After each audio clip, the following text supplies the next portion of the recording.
যখন সকালবেলা যাই তো তখন বোট ভিড়ে তখন ওখান থেকে তাজা মাছ কিনে আনি।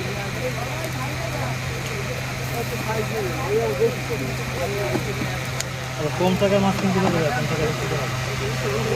বেশি টাকা কিনি, বেশি টাকাতে কম টাকা বিক্রি করা যায়। দেখা গেছে আপনার ওই মাছ উঠে ধরেন 40 কেজি, 1 মন 2 মন মাছ উঠে। এখন ওই মাছ উঠে ডাকে মাছ উঠলে 2 মন মাছ তো আর আমাদের দরকার হয় না।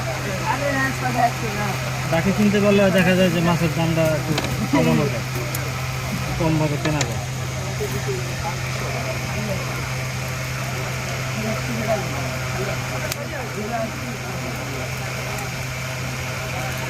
আমাদের